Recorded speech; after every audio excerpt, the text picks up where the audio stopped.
Welcome to the Tech Mobility Podcast, brought to you by Playbook Investors Network, your strategic partner for unstoppable growth. Visit pincommunity.org to get started. I'm Ken Chester. On the docket, why mailing a paper check is so risky, a low-cost way to get lithium out of rocks, and how EV owners can get paid as a mobile microgrid.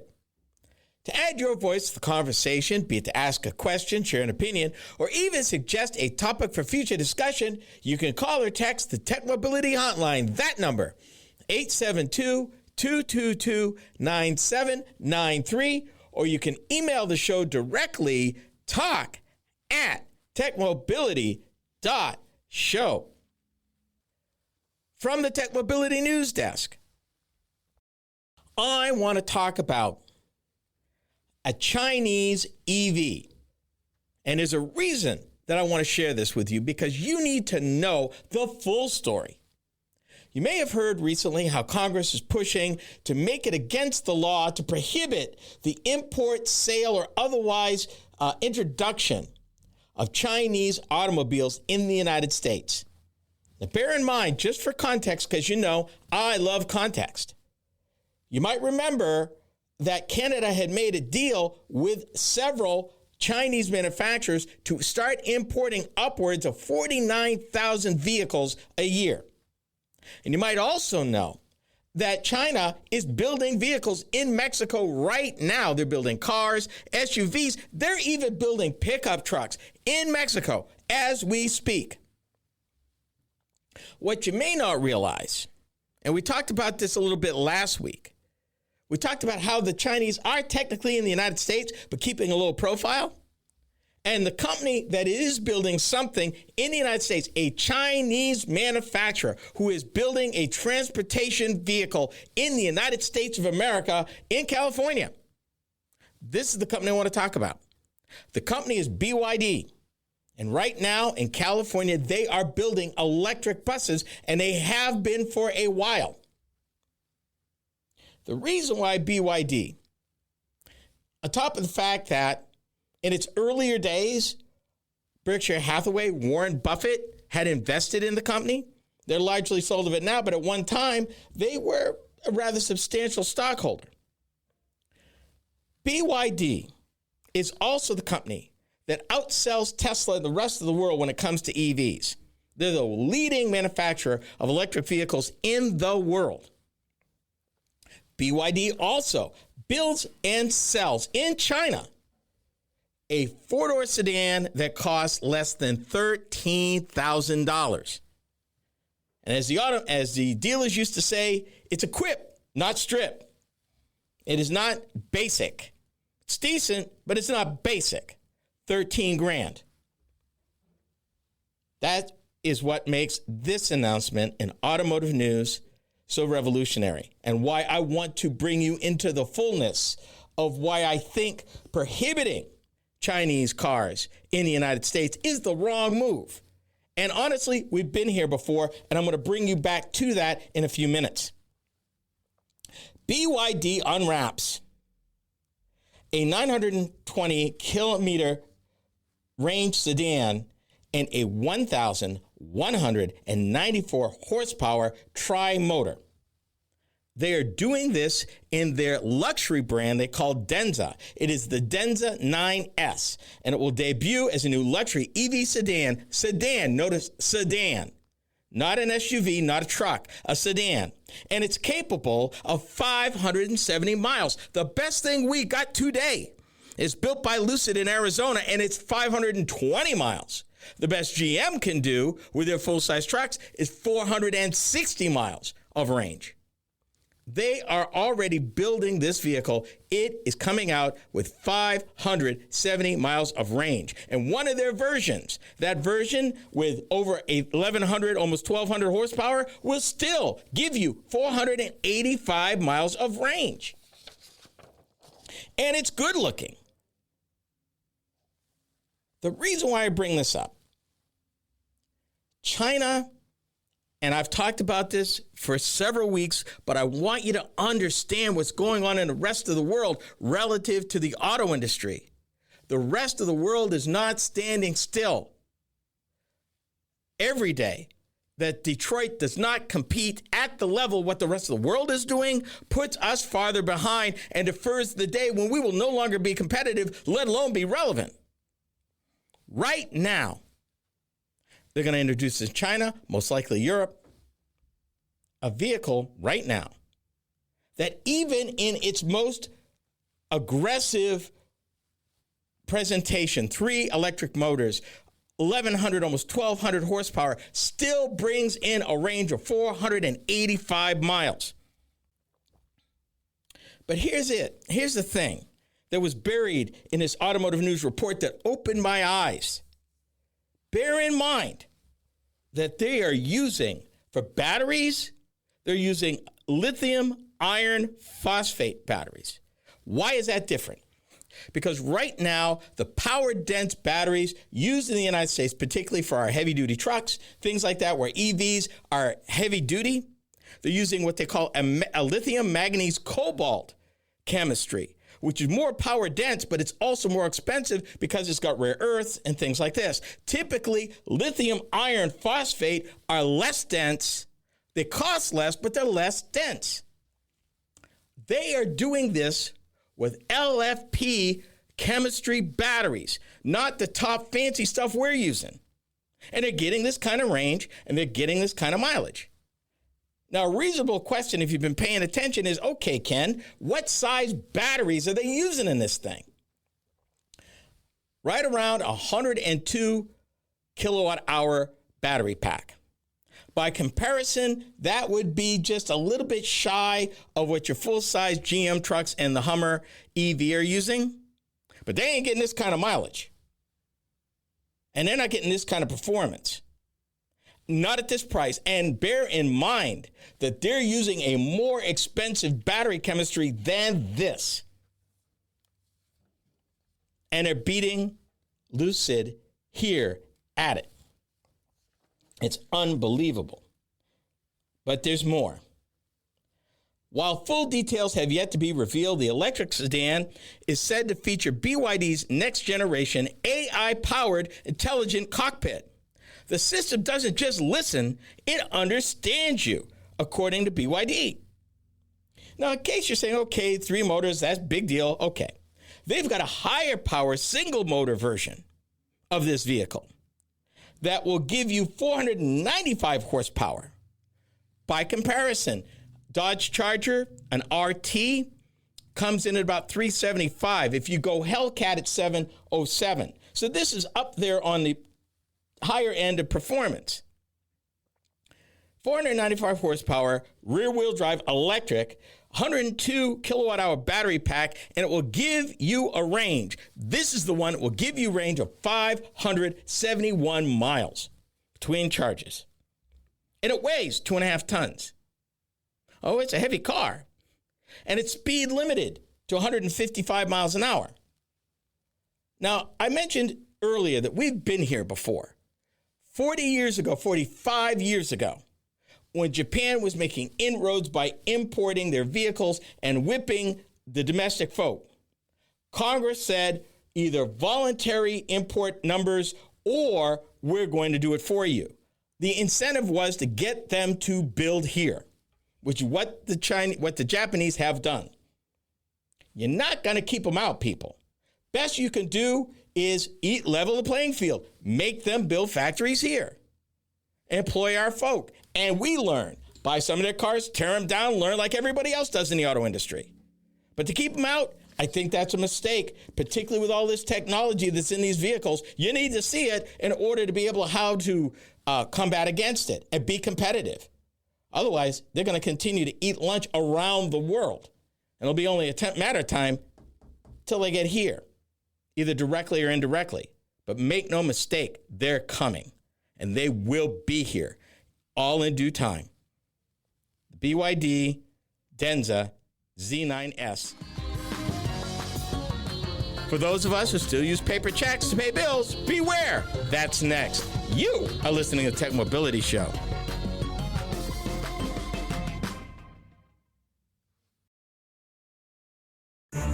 You've heard me talk for years about technology, disruption, innovation, and adapting to change. But the one thing I've also learned in more than 3 decades in business is this. Most people never start because they think they don't have enough time. That's why I wrote 2 Hour Entrepreneur, a practical guide for building a real business in just 2 focused hours a week. Available now on Amazon, Kindle, Goodreads.com, and KennethJChester.com. 2 Hour Entrepreneur, because your future deserves 2 hours. Are you tired of juggling multiple apps and platforms for meetings, webinars, and staying connected? Look no further than AONmeetings.com, the all-in-one browser-based platform that does it all. With AON Meetings, you can effortlessly communicate with clients, host virtual meetings and webinars, and stay in touch with family and friends, all in one place and for one price. Here's the best part. You can enjoy a 30-day free trial. It's time to simplify your life and boost your productivity. AONmeetings.com, where innovation meets connection. Get started today and revolutionize the way you communicate. In business, opportunity doesn't wait, and neither should you. At Playbook Investors Network, we connect visionary entrepreneurs with the strategies, resources, and capital they need to win. Whether you're launching, scaling, or reimagining your business, our network turns ambition into measurable success. Your vision deserves more than a plan. It deserves a playbook that works. Playbook Investors Network, where bold ideas meet bold results. Visit pincommunity.org today. Quick question. What could your life look like 1 year from now if you invested just 2 focused hours a week into building something of your own? That's the idea behind my new book, 2 Hour Entrepreneur. No hype, no hustle culture, just practical steps to help busy people finally move from idea to action. Available now on Amazon, Kindle, Goodreads.com, and KennethJChester.com. 2 Hour Entrepreneur. Start where you are. Going to Chicago? Ozark makes it easy. Go Ozark. We make it easy for you. They got me a rental car, too. Easy. There's plenty of room on board. These mule flights are easy to take.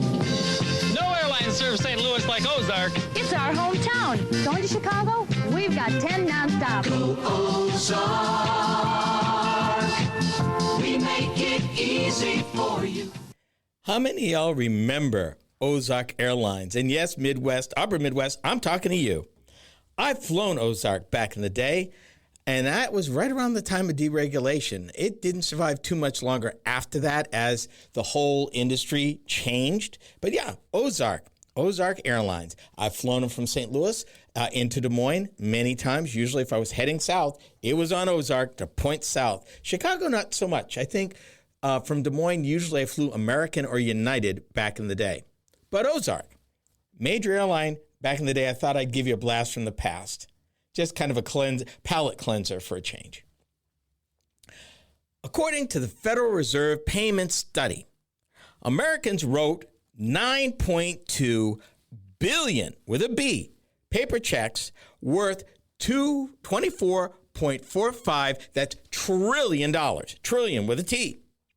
And while the Fed doesn't break down the number between private households versus businesses, checks only accounted for 4% of all non-cash payments. And this is in 1 year, by the way. Despite that fact, old school low-tech scamming is on the rise. So bad that not writing paper checks may be your best bet.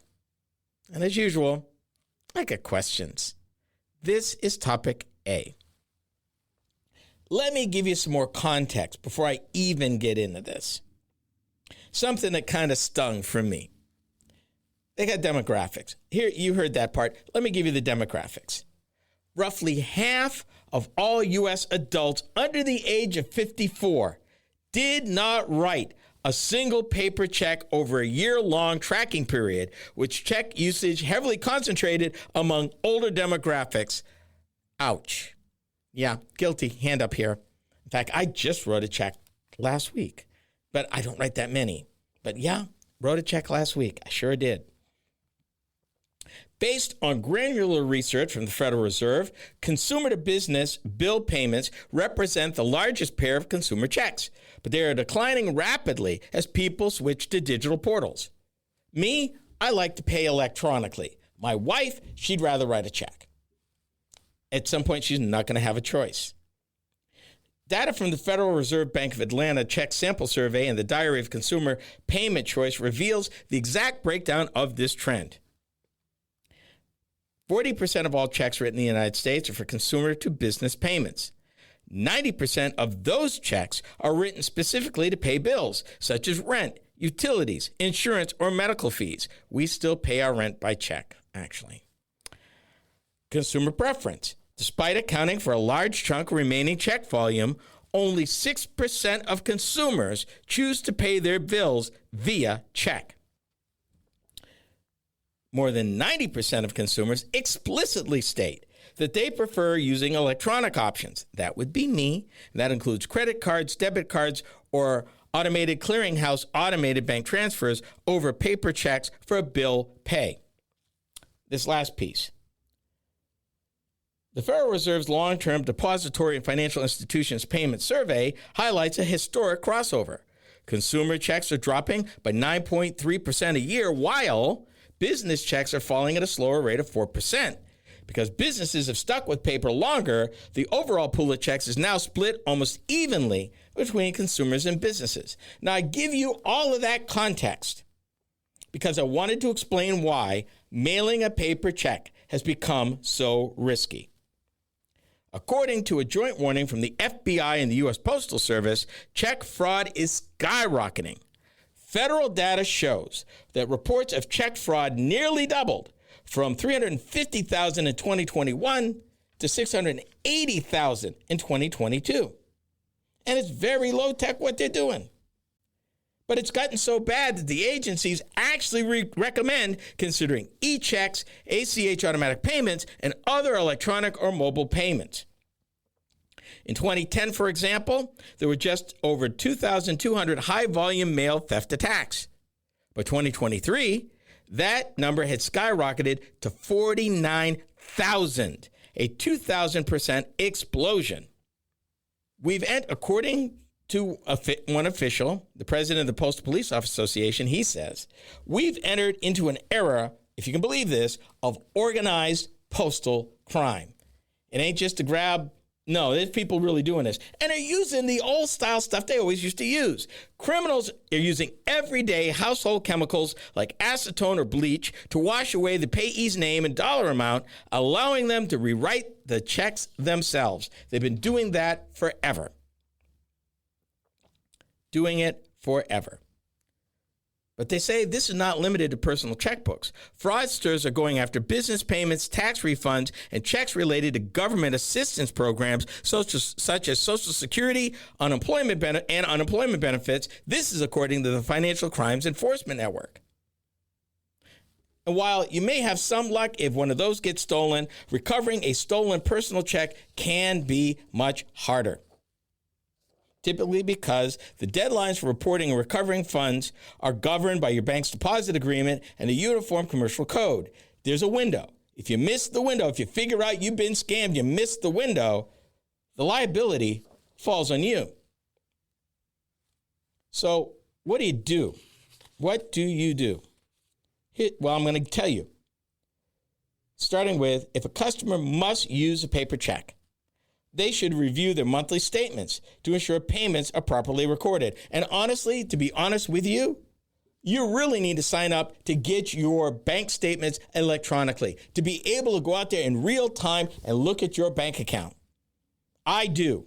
And it's important because when stuff goes sideways, the sooner you report it, the more likely you are to contain it. It does not mean that you will always get your money back. But the sooner you can report it, you do have some recourse sometime. If you're waiting for the monthly statement to get there to reconcile it, that comes in the mail, if you're still getting it that way, it may very well be too late. And just because the check got cashed, don't mean it got cashed by the right person. If your bank, and many do, nobody gives back the original paper hard copy anymore. Another reason to sign up for your electronic banking statements. They will give you front and back copy digitally of your checks. You need to check that to make sure the person you wrote it out to is the person who cashed it. If not, you need to notify the bank. So here's some things real quick. Protect your mail. Get your mail as soon as it can. Don't let it sit overnight. Let the Postal Service know and hold your mail if you're heading out of town. Go inside the post office to drop off outgoing mail. If you absolutely must use an outdoor blue box, do not deposit a check after the day's final pickup time.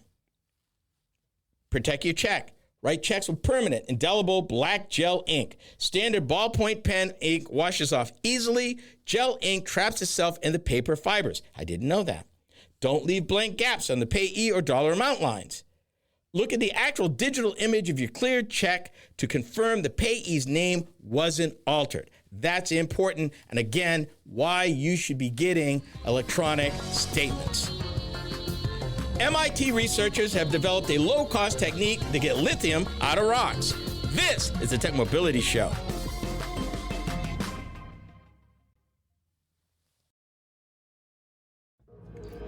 Quick question.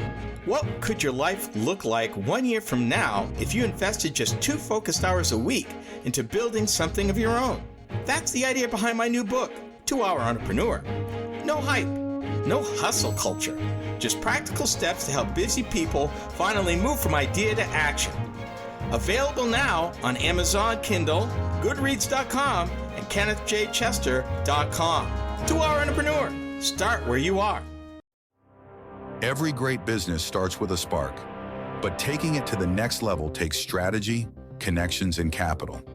That's where Playbook Investors Network comes in. We're your strategic partner for accelerating growth, navigating challenges, and capturing market opportunities before your competition does. Your business is more than an idea. Let's make it an impact. Playbook Investors Network. Your future starts here. Learn more at pincommunity.org. Researchers at the Massachusetts Institute of Technology have developed a low-cost technique to get lithium out of rocks. Although the United States has abundant lithium reserves, it trails China, the leading country in lithium refining. The big challenge in the U.S. is getting lithium out of hard rock minerals in a form that is useful. The new process is projected to be half the cost of traditional lithium hard rock extraction and could be made to be cost competitive with extracting lithium from brine water. The rush is on because it's estimated by 2040 the production of lithium globally will need to quadruple. This is topic B. Lithium. It's the bane of our existence. And prior to 1990, we actually made enough of it to supply our needs. But with it going overseas and the explosion of lithium-powered or battery-powered items, we fell behind at times, and our lithium mines at that time had closed.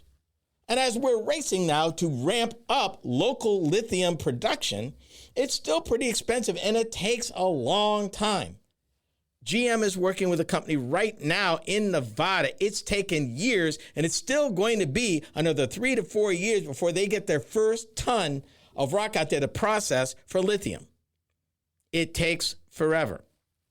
However, those geniuses at MIT have figured out a low-cost way to get cleaner lithium out of America's abundant hard rock while minimizing waste. And it's amazing what they do. Let me tell you about it.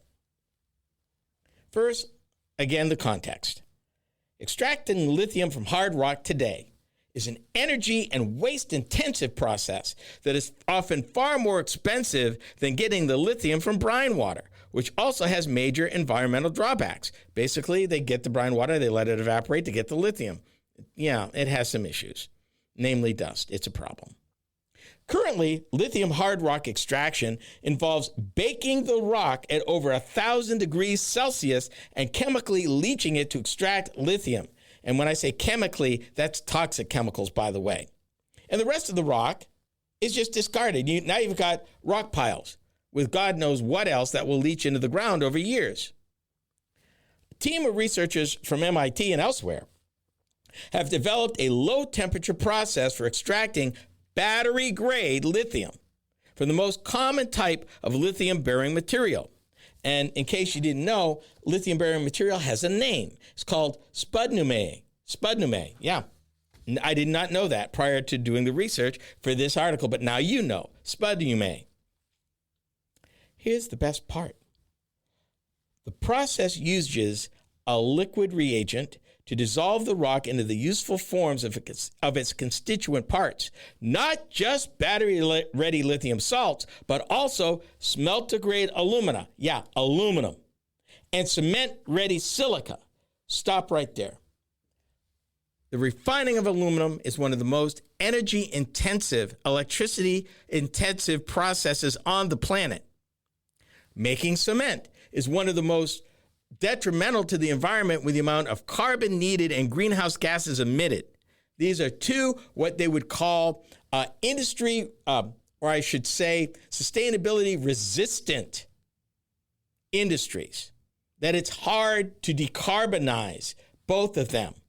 Here is a low-cost process by MIT that gives you battery-grade lithium, gives you alumina for aluminum, and cement-ready silica. All those three, there's hardly any waste. After the minerals are extracted, the solvent and the reagent can be recovered and used again, so waste levels approach zero. No nasty fluids to leach into the environment. They keep using them and using them and using them and generating it at room temperature, low temperature, meaning the amount of energy input is a lot less than any other process they will use. Researchers estimate that the closed loop process is half the cost of traditional lithium hard rock extraction. And they believe they could make it cost competitive with extracting lithium from brine water. And yes, the results was recently published in Science, and the researchers have already begun commercializing the technology. MIT has actually spun this out into a company called Rock Zero. According to a former project manager in MIT Center for Electrification and Decarbonization of Industry, they say, quote, "Hard rock is abundant. You can find it everywhere, but most hard rock refining is done in China. Our central thesis is if you can find an easier way to crack the rock, get the lithium out, and make battery-grade lithium salts, you can change the lithium market." This concept aligns with the recent push to onshore production of critical minerals in the United States. Now think about this. If you can get the cost down, then the cost of getting up and running and all the equipment you need to refine this stuff goes way down. It also reduces time from mining to market. All things that are important. Now, I'm not going to take you all the way into the weeds, but I want to try to give you kind of a, the Cliff Notes on this. About 25 years ago, one of the leading researchers on this project made a trip to a hardware store looking for something that would clear glass blocks translucent. And he stumbled on a glass etching cream that works by, quote, eating away, unquote, at the surface of the glass. The active ingredient turned out to be ammonium fluoride. And as he was brainstorming more recently ways to break apart the most abundant lithium-bearing mineral, he thought back to the etching cream. Spodumene, like glass, consists mostly of silica. Conventional chemistry-based methods for extracting the metals from the ores preferably dissolve more reactive elements, leaving behind a silica-enriched residue because of the strength of the silicon-oxygen bonds. By designing their process to use a mixture of water and ammonium fluoride, the researchers were able to dissolve the silica first, reversing the process. Researchers showed they could dissolve the spodumene rock at room temperature, which represented a breakthrough over traditional processes requiring extreme heat. Extreme heat means extreme energy, means inputs. Inputs add to cost. Inputs adds to needs. Don't need to do that. This particular mineral actually holds three components: lithium, aluminum, and silica. What they've managed to do at a low temperature base in a closed loop process is break these three apart. Think about this. I'm going for the lithium, but I can now sell the alumina and I can sell the silicon ready for cement, ready for aluminum refineries. So I can offset the cost, further lowering the cost by selling these others outright and lowering their cost. It's a win-win-win, if you will. Can you imagine? And yeah, they are working to get to proof of concept. This is going to happen. But again, I told you, once industry got their hands around this, they were going to optimize, and find ways to get costs down. That's exactly what's happening. It's nothing new. Once you apply ingenuity and the creativity of the American mind, almost anything is possible. Here we are. This is where we're at. A way to break it down, use it, and do it at a cost that's way lower than anything we're doing now. Vehicle-to-grid programs are beginning to deliver income to EV owners. Can your internal combustion engine vehicle do that? We are the Tech Mobility Show.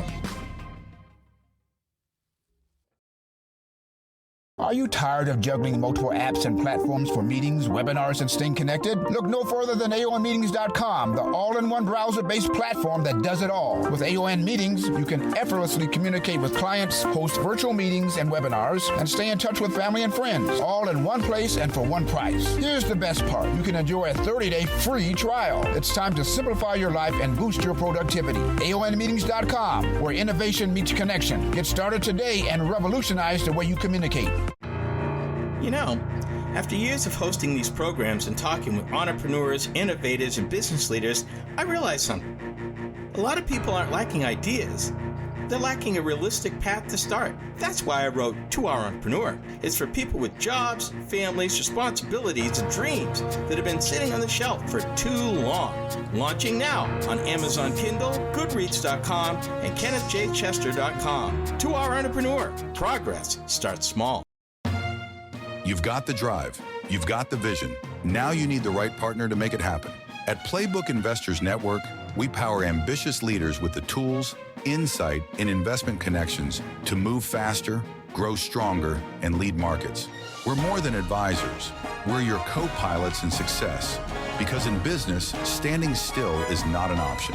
Playbook Investors Network, fueling ambition, delivering results. Visit pincommunity.org. Are you tired of juggling multiple apps and platforms for meetings, webinars, and staying connected? Look no further than AONmeetings.com, the all-in-one browser-based platform that does it all. With AON Meetings, you can effortlessly communicate with clients, host virtual meetings and webinars, and stay in touch with family and friends, all in one place and for one price. Here's the best part. You can enjoy a 30-day free trial. It's time to simplify your life and boost your productivity. AONmeetings.com, where innovation meets connection. Get started today and revolutionize the way you communicate. Almost 9 years ago, when I first started this program, I remember talking about a prototype subcompact from Honda City, I think, that was an autonomous EV. It was a prototype. The attraction back then was the car's ability to earn money for its owner without the owner's interaction. It could be somebody's commuter to and from work. When not in use by the owner would set the parameters, how much they want to get paid for the use, where it could be used, when it could be used, all that. In today's world, it's the EV battery that's holding the value, as privately owned autonomous vehicles are still a number of years away. This is topic C. It's called Vehicle to Grid, and these programs are beginning to deliver income to electric vehicle drivers through several new initiatives, on both costs, actually. Think about this for a minute. What you have once you have a fully charged EV, you really have a mobile energy system. It's holding a charge, whether it is 50 kilowatt hours, 100 kilowatt hours of energy. That's mobile. In the last couple of years, automakers have gone as far as to develop their vehicles to be what they call bidirectional. What that means is not only can you charge them like normal, but you can also draw from that vehicle into whatever you need, a house, anywhere. They're bi-directional. That's the thing. One of the first experiments that we talked about here on the program was by Pacific Gas and Electric, PG&E. And it involved, and I want to say this was almost 10 years ago, and it involved first generation BMW i3 EVs. They weren't that sophisticated. First generation. Because battery chemistry and how we deal with EVs now are so much more sophisticated across the board. But back then, PG&E went to 100 BMW i3 owners in their operating area. And they agreed to be set up so that PG&E, as needed, could draw from the vehicles into the grid. And how that worked, of course, these vehicles recharged at night when demand was low. And these vehicles were available to bring power into the grid collectively when demand was high, usually first thing in the morning from like 6 to 9 o'clock when people are getting up and turning stuff on and all of that. The beautiful part about it then was the system was configured that no vehicle would be drawn down to a point where it couldn't be driven, that the vehicles would always be available to the owner, even if they wanted to unplug it during this time, and that they'd get paid for it. And they only used 100 of them. And it considered that a success. And that was then.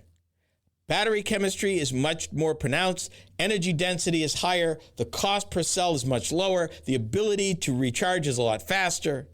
Now,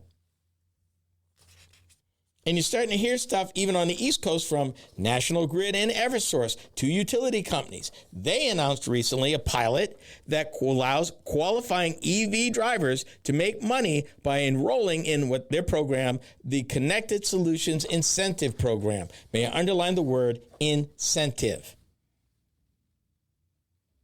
As more and more EVs hit the road, because people, they didn't stop making EVs. They're just not making as many. There's millions of EVs on American roads right now. Tesla didn't go out of business. Lucid didn't go out of business. GM still builds a half-ton pickup truck that's an EV. Ford still builds the Mach-E. On the other hand, Genesis, Kia, Hyundai, they're in with EVs. They call it, well, let me back up. These programs range from California's Emergency Load Reduction Program and New England's Connected Solutions Program. Even PG&E now has got 3 pilot programs out there. Same thing we talked about. Under the P&G Residential Vehicle to Everything program, customers receive upfront incentives and must enroll in their Energy Load Reduction Program, under which they're eligible to receive additional incentives. And bear in mind, people, this is now. This is not last year before the EV credits went away. This is right now. They're doing this today, almost a year later. They still have value. On July 23rd, National Grid and Eversource unveiled a program that opens up additional avenues for residential EV owners to earn money. Direct quote here. Massachusetts pilot has an advantage of being able to leverage the framework and expertise that already exists in the Connected Solutions program. This established utility flexibility program has operated since 2016 across 5 states and is already delivering grid reliability benefits. Of course, I got a complaint. I always have a complaint. This is wonderful if you own a home. This is wonderful if you have a place to plug in an EV, which means those people who could use the value the most don't even have this opportunity. If you're not a homeowner, you don't have this opportunity. You don't. Because what you get under a number of these programs is their systems will come out and install your charger. The charger doesn't cost you a thing, and if you drop whenever the program ends, you get to keep the charger. And this is all over the place. In the Massachusetts program, eligible vehicles include the Nissan Leaf, Kia EV9, and the Polestar Model 3. And in some, they'll support drivers with Ford F-150 Lightning EVs, which means even though Ford doesn't make them anymore, there's still thousands of them out there. They're bi-directional, and they are a rolling energy storage unit, really. EV drivers' actual earnings will vary depending on the terms of the agreement, battery capacity, and vehicle availability during dispatch events and overall performance. Right now, this would be the best time to own a full-size EV truck. Why? Because typically they're carrying a big old battery set of at least 100 kilowatts. You get paid, seriously paid. Shoot, leave the truck, take the bus, and get paid. Leave it in the driveway and let it make some money for you and go against that $1,000 payment that you're making. I mean, it's cool. I can't think of a single internal combustion engined vehicle that will make money for its owner like that, sitting still in the driveway. Not a one. But yet, EVs is another reason to own an EV, a late model EV at that. Grid utilization is so valuable and important. How they make these systems work help utilities put downward pressure on their rates while increasing the benefits for the grid from the driver's systems. Again, a win-win. Bidirectional EVs help the grid and help the owner, because the owner gets paid for that use, for that draw. And done right, it doesn't degrade it in any way. Everybody wins. And if you're really sophisticated, you stand to gain more.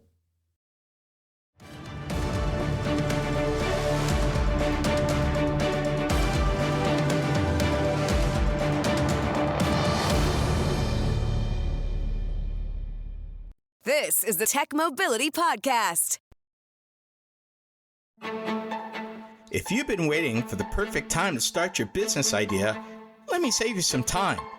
That moment probably isn't coming, but 2 focused hours a week? Yeah, most of us can find that. In my new book, 2 Hour Entrepreneur, I'll show you how small, consistent effort can create real momentum toward building something meaningful.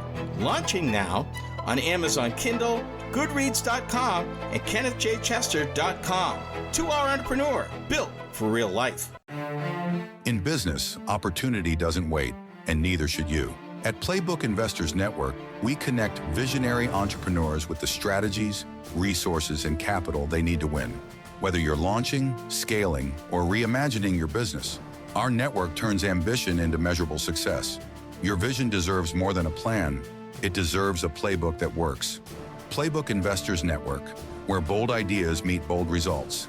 Visit pincommunity.org today. Are you tired of juggling multiple apps and platforms for meetings, webinars, and staying connected? Look no further than aonmeetings.com, the all-in-one browser-based platform that does it all. With AON Meetings, you can effortlessly communicate with clients, host virtual meetings and webinars, and stay in touch with family and friends, all in one place and for one price. Here's the best part. You can enjoy a 30-day free trial. It's time to simplify your life and boost your productivity. aonmeetings.com, where innovation meets connection. Get started today and revolutionize the way you communicate. You've heard me talk for years about technology, disruption, innovation, and adapting to change. But the one thing I've also learned in more than 3 decades in business is this. Most people never start because they think they don't have enough time. That's why I wrote 2 Hour Entrepreneur, a practical guide for building a real business in just 2 focused hours a week. Available now on Amazon, Kindle, Goodreads.com, and KennethJChester.com. 2 Hour Entrepreneur, because your future deserves 2 hours.